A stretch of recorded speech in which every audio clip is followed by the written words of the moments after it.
what we accomplished and how that's changing for today. On October 13th, Starship successfully lifted off at 7:25 a.m. Central Time from Starbase. A gorgeous sunrise descent that was very quickly followed by a hot stage celebration here, as well as multiple previous Starship flights. The booster then performed a flip maneuver boost back burn and then jettisoned that hot stage, which you see there. The booster then performed its boost back burn, which brought it back on the trajectory to the launch tower back to the Gulf Coast. We can see here, the booster descending through the Earth's atmosphere. It broke the sound barrier again as it was coming back through. Those Raptor engines relit, and then the moment that made us all lose our minds, the booster came back for a successful first ever catch by the chopstick arms back at the exact same launch tower that it launched from. It was insane. As you can see, it went all bananas. That's the distinct feel of the picture it had met, and thanks to the entire Spartan entire launch team.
The call out that Tower was go for catch on Flight 5, and wow, I still get goosebumps when I think about that moment.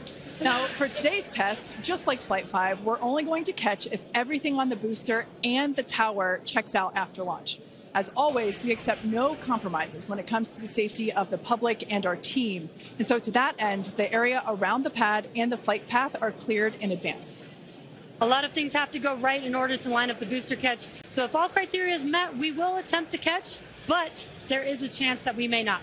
Either way, we'll be getting tons of in-flight data, which is extremely valuable. Exactly. That first catch was pretty epic, though. So like you, we'll be keeping our hopes high to see another one this afternoon. Now, Dan, you got to see it in person last time. Are you mentally prepared for a possible round two? I mean, probably not. That was pretty hands down the coolest thing I've ever seen. And the fact that we're going to do that every time now breaks my brain a little bit, but it was absolutely incredible. One of the unique aspects with Super Heavy coming back is it does generate a sonic boom. This is something commonly associated with reusable spacecraft. It's coming in faster than the speed of sound and then slowing down. It creates that pressure wave that builds up. And then when it reaches you on the ground, that rapid change in pressure is that quick thunderclap sound that you hear. Now, generally the only effect is that thunderclap sound. But if you're not expecting it, it's definitely going to get your attention. And we were able to hear it last time. The impact of, or how loud it is, changes pretty dramatically. And in this video, you can see as we were descending,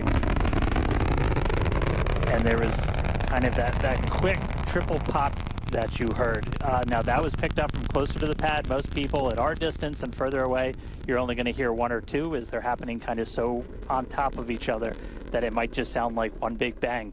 But as I said, that's something that's only associated with spacecraft being reused. We hear it with Falcon 9. We heard it during Shuttle, and looking forward to hopefully hearing it today. Just a quick status check, though. We're about 85% full on ship, almost 2/3 of the way full on booster, continuing to count down about 13.5 minutes, a little under that, until we lift off today. But still looking good. I'll check back in with you guys in a few minutes. Back over to Jesse and Kate. Thanks, Dan. Yeah, I think Dan said it really well when it really does hurt the brain to think that this is going to be the norm, that this is just the beginning. Every one of these flights is a step closer to a fully operational Starship that will take us beyond Earth orbit. And with our pace of rapid iteration, Moon and Mars are not nearly as far in the future as you may think. In fact, we're planning to send Starships to Mars as soon as 2026. Which is when the next Mars transfer window opens, which is under 2 years from now. Now, you might be familiar with the Starlink logo, which you see there on your screen. It's an iconic representation of the Mars transfer orbit, also called the Hohmann transfer orbit. This transfer window, or the time between the time when Earth and Mars are closest to each other, opens every 26 months and is only open for about 2 to 3 months at a time for a vehicle with Starship's power. Lining up a launch to Mars is similar to how we launched to the International Space Station, where we timed the launches to match the station's orbit. If we didn't do this, we would need more propellant and more time to get there. So the first opportunity we have to fly Starships to Mars, we plan to go for it. These first flight tests to Mars will be uncrewed and will test the reliability of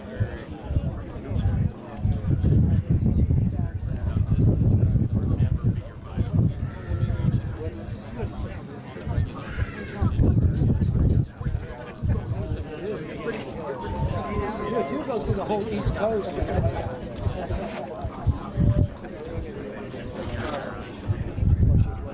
92. One key capability will be the ability to refuel Starship on orbit, which you can see there on your screen, with a Starship prop tanker docked with a fuel depot. Next year, we're planning to test this capability by launching 2 Starships and having them meet up to transfer tons of cryogenic propellants. Now, when the time comes to land on the moon, Starship will link up with NASA's Orion spacecraft in lunar orbit, where astronauts will transfer over for their descent.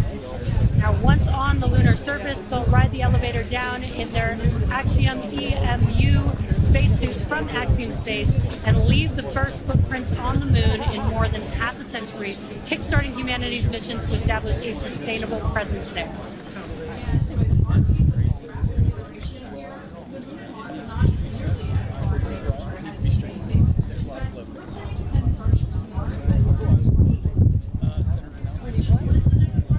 Iterative development approach has been the basis for all of SpaceX's major innovative advancements, including Falcon, Dragon, and Starlink. Today we're testing hardware and systems, and we need to know how they perform under the most extreme conditions. And what's more extreme than the flight environment? We'd much rather find the bugs and limits now during testing than later on when there's more on the line. And to reiterate, while we do determine an acceptable level of technical risk on our vehicle and pad to learn as fast as possible, we accept no compromises when it comes to the safety of the public or our team. So all that to say, this is only the 6th of many future flight tests of Starship before it becomes fully operational. And we tend to do our testing out in the open, just like today. And that means people sometimes see when our hardware doesn't perform as we planned during that testing. And that's okay, because this is exactly what we are testing for, to physically see if hardware performance matches what we expected to do or not. Even more with today's test flight, where we're purposefully pushing the ship beyond its limits. Starship development is also being aided by Starlink space-based connectivity. You might remember the Starlink panels that are incorporated into Starship, and you can see them there on your screen, those rectangular panels on Starship's nose cone.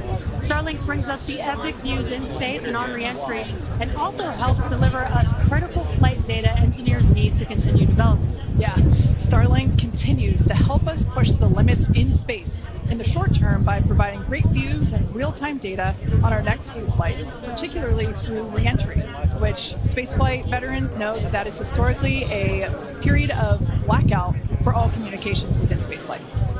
Outside of Starship, Starlink has helped people across the globe, particularly in rural and remote areas that have been underserved by traditional broadband internet. Yeah, and soon, Starship will deploy our next generation Starlink satellites, which will continue to increase our capability to connect even more people with high-speed internet all around the world and beyond. Now, as we continue to prepare for our Flight 7, our first operation with the vehicle debuting a number of major milestones. The ship has been stretched to make room for larger propellant tanks, increasing the propellant capacity from 1,200 tons to 1,500 tons. The forward flaps also got a redesign. They have shrunk in size and they also shifted in location, and both of these things will help better protect them during entry heating while still providing control. There's also a wide range of upgrades that will make the vehicle more reliable, adding redundancy to and the ability to operate for longer durations in space. One unique aspect of a trip to Mars are the different conditions ship will see when entering the Martian atmosphere.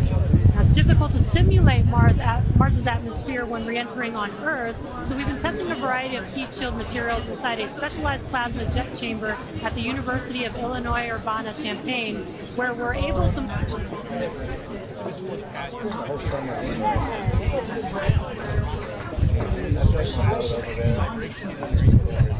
development is also being aided by Starlink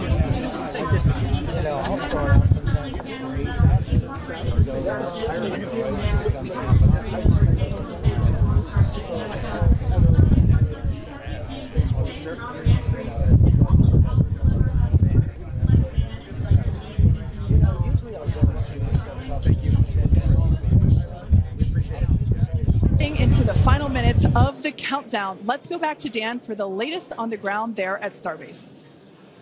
Hey, Kate, afraid I have nothing but good news for you. We have a go from our range safety team. We are a little over 90% full on ship, almost 85% full on booster, and not tracking any holds to an on-time liftoff. So we've got about 3 more minutes of prop load. As long as the range stays clear, we don't trip any other holds, we might blow right past that T-minus 40-second mark and lift off right at the top of our window at 4 p.m. Central. So toss it back to you guys one more time, but fun part about to start, we are, a little under 6 minutes away from launch. All right, so we are continuing to progress now at 5 minutes and 43 seconds until liftoff. Now, once we pass the T-minus 40-second mark, a number of events are going to occur in rapid succession. The ground spin and ignition systems will come up to flight pressure, and the ship will go on to internal power. Then after that, the quick disconnect, or what we call the QD arm lockout, is removed in preparation for retraction shortly after T0. And once we pass the T-minus 40-second, the ability to recycle the count under certain conditions back to T-minus 40 seconds, and then hold there to assess what happened and if we can proceed again to T0. Exactly. However, once the water for the deflector system begins flowing at T-minus 10 seconds, any issue after that would be an automatic scrub for the day, as the teams would need to refill the deflector's water tanks as well as the propellant storage tanks over at the tank farm before we're able to make another attempt. Now, it is just so unbelievable that it's just been only a little over a month, and we are just a few minutes away from Flight 6. The crowd here is building up.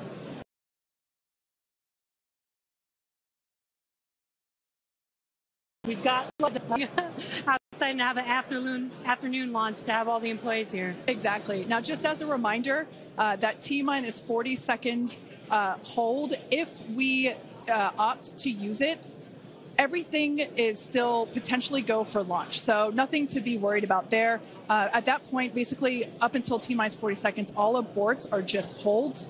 This would allow the team final checkouts to assess propellant levels, engines, avionics, vehicle pressurization, range, weather. Occasionally we've had shrimp boats lingering in the past, but that doesn't sound like that is the case today. Yeah, not today. No shrimp boats, which is great. Everything so far is looking good. We're getting really excited here, just a few minutes away. We're going to go back, send it over to Dan in Starbase. How's it going, Dan? It is still going great, just coming up on about 3.5 minutes away, so we should be done with our prop load on ship momentarily. Then about 30 seconds later, we'll close out on booster. Our flight control team on board, or in the building just behind me, not on board. Some of them might wish they were on board. Flight control team in the building behind me, they're going to have a lot of work to do right after we lift off, as we still have a lot of manual checks that happen on the tower prior to the flight director, who's going to be Tristan Pierce again today, giving a manual command to bring the booster back to the launch site. And the tower did just incredibly well on the last flight. We didn't lose any of our required redundancy for a catch, and so we're hoping to see that again today. A lot of the team, really putting armor on the tower, making all of those things work, played a huge role in making that catch possible, and looking forward to hopefully seeing that happen again. And of course, sending our first payload to space. You can see the banana. It's very tightly secured, but I assure you it does have some room to float around. So once we're in a zero gravity environment, we should see our first Starship zero gravity indicator putting on a little bit of a show. And that's looking right in. That's where we're going to have Starlinks. That's our PEZ deployer. So getting its ride to space. So coming up on about 2.5 minutes, we are closing out on all of our prop load. Just heard that our fill drains are starting to close, so that means we're no longer going to be flowing propellant into the booster and the ship. We're going to do what's called pushbacks. So all of that propellant in the ground systems is going to get pushed back to the tanks, clear out everything around the pad right before we light those 33 engines and take off. Just quick reminder, you're going to see fire start at the bottom. You're going to see the deflector start at about 10 seconds before launch. Lots of water to help dissipate all that heat, all that sound. And then the engine starting up in 3 different groups. And then about a second after T0, we should see liftoff. At 2.5 flight, a little bit longer, we'll see hot staging.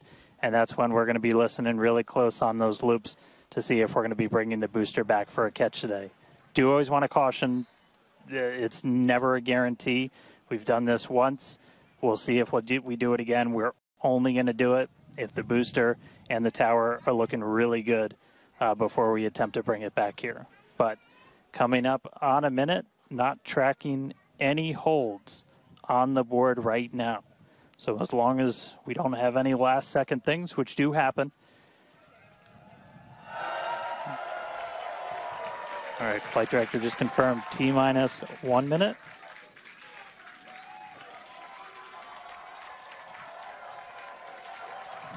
Key moment to look at in 10 seconds, that T-minus 40.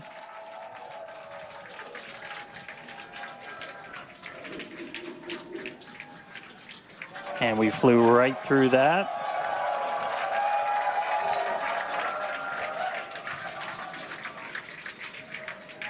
Flight directors go for launch. All right, we're now T-minus 20 seconds until liftoff of Starship Flight 6. This will mark our second attempt to catch the Super Heavy booster at the launch tower, as well as 10, 9, 8, 7, 6, 5, 4, 3, 2, 1.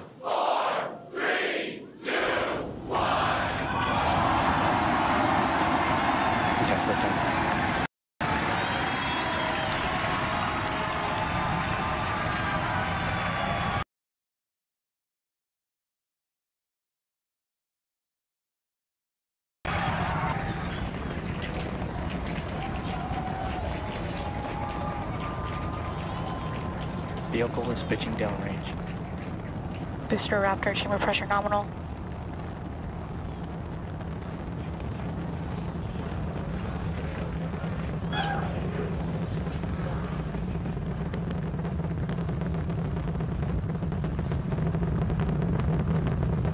Booster and ship, avionics, power, and telemetry nominal.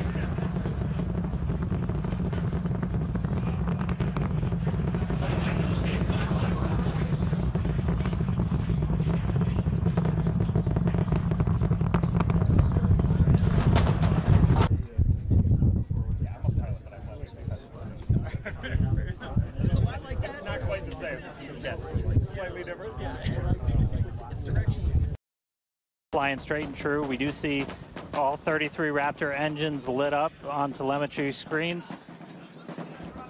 At this point, we've passed through that point of maximum aerodynamic pressure, that max Q. Now, coming up in just a little over a minute from now is going to be hot staging. So we're going to see the 6 engines on the ship ignite while still attached to the booster. Just before that, we'll see all but 3 center engines on the booster shut down. In what we call MECO, it's most engines cut off instead of main engine. And so while we continue to watch it go up, a lot of our flight controllers looking at all the systems around the tower. Again, we have to send a manual command. About 30 seconds away from hot staging.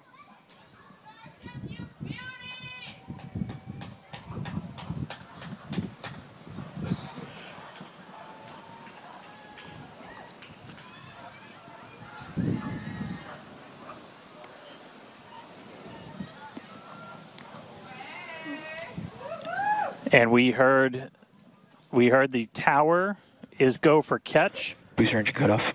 The return flag is set for true. Ship engine startup. Stage separation.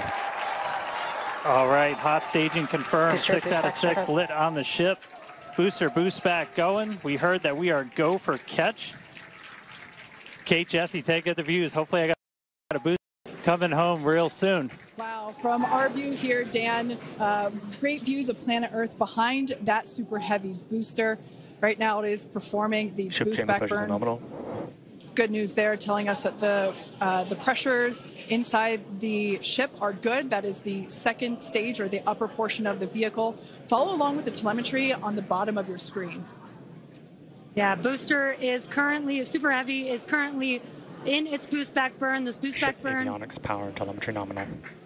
This boost back burn lasts just a little bit over a minute, so we've got a little, approximately 30 seconds left. We've had shutdown of that boost back burn. Up next will be hot stage jettison. The view from the camera on the left, or from the booster on the left-hand side of your screen, and then tracking cam there on the right-hand side of your screen. We'll see those grid fins. Booster offshore divert. And we can also see that the hot stage has been jettisoned. Yes, visual confirmation of that there on your screen, which is great. Now the next... Starship is following a nominal trajectory. The next step for booster is going into that landing burn. Again, it'll light up 13 of those engines and then pare down to 3 engines right before booster catch. All right, now just real quick, we did hear the call out, booster offshore divert. Unfortunately, that means that we are no-go for the catch. As we said before, both the tower and the vehicle, as well as the operators on console, have been actively evaluating the commit criteria for that return to the launch tower. And unfortunately, we did not have a pass on those commit criteria. So we are no-go for tower catch. And we did mention that we're constantly evaluating the criteria for catch. There's a lot of things that need to go well in order to line that up. Unfortunately, today we will forego booster catch today. But what you're seeing on your screen is ship currently making its way towards the Indian Ocean, still looking good so far. Exactly. So views there of the booster on the left-hand side of your screen, views of the ship on the right-hand side of your screen. Now, we said before that it was not guaranteed that we would be able to make a tower catch today. So while we were hoping for it, like we said, it was pretty epic on attempt 1, but the safety of the teams and the public and the pad itself are paramount. So we are accepting no compromises in any of those areas. Exactly, and we're still going to get a lot of good flight data with booster even, but especially with ship. Again, we have an additional objective today to do an in-space relight of a Raptor engine, which again will help us set us up for being able to do deorbit burns, which is... Ship chamber pressure is nominal. Which is important for orbital flights. And what you're seeing on your screen is a view from Super Heavy as it's making its way back down to Earth. Yeah, once again, we are attempting an offshore landing of the Super Heavy booster. So we have seen this before, and it is still very fun to watch, watching it come down for a soft splashdown off the Gulf Coast of Texas. They're re-entering. We saw earlier those grid fins. There are 4 hypersonic grid fins. Oh, we can see that the landing burn has begun on the Super Heavy booster. And same pattern, 13 engines will light, gone down to 3 just as we expected. And what an incredible view of splashdown that we got today of Super Heavy. Yeah, I'm sure the buoy cam views will be pretty awesome once again. So we'd like to confirm a water landing once again for the Super Heavy booster. Congrats to the SpaceX team for making that milestone as well. Now, ship continues to look good.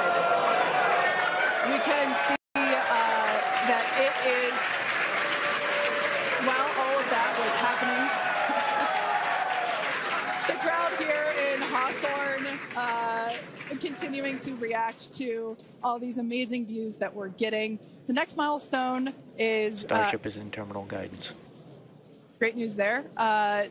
Starship terminal guidance, referring to what we see here on our screen, the upper stage, at about 8 minutes, 35 seconds or so, we have ship engine cutoff, which will be the cutoff of the Raptor engines.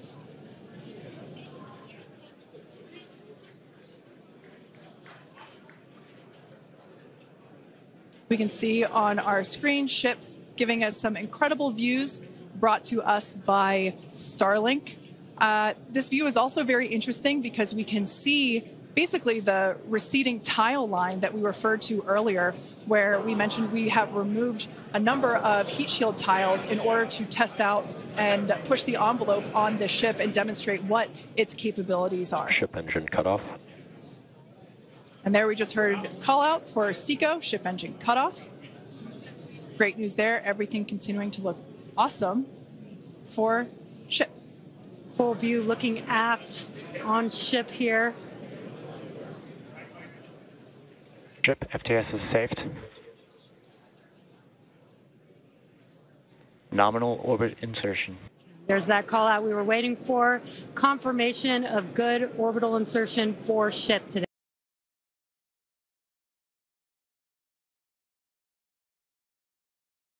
Soon, back over to Dan, who can give us that live view experience. Dan, once again, are you okay after witnessing another Starship launch?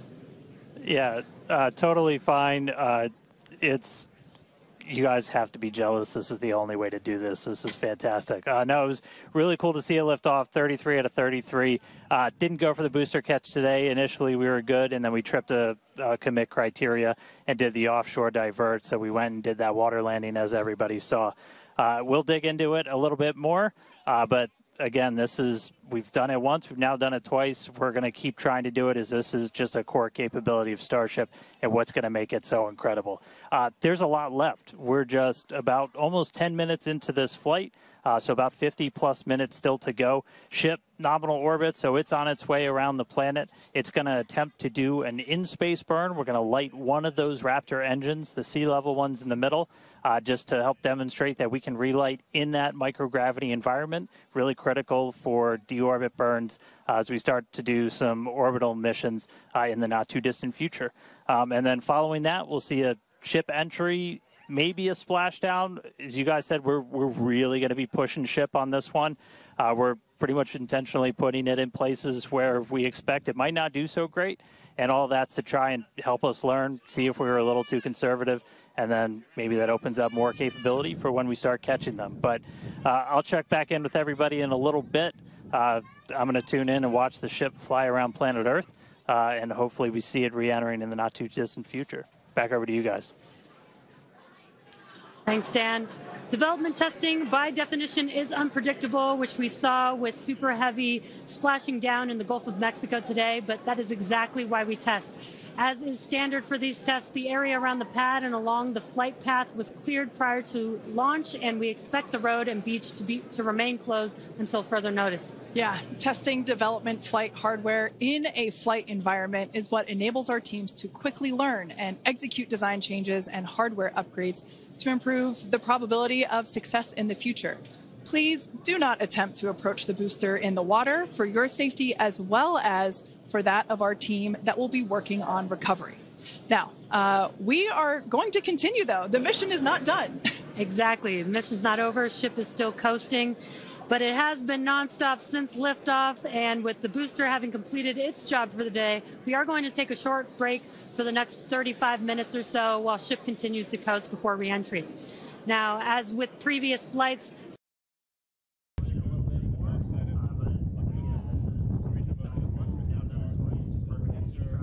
during this phase of flight, so nothing is completely certain. Yeah, so if we do have views, we will be sure to bring those to you live. And of course, one of those views include that of our, as we said before, surprise payload, the Banana. And we are looking forward to it. So we're going to come back in a few minutes, around T plus 35 minutes. Yeah, exactly. Views or no views, we'll see you back here at T plus 40 minutes for our coverage of Starship's re-entry, flip maneuver, landing burn, and hopefully see a splashdown.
华人看世界，尽在华人资讯网。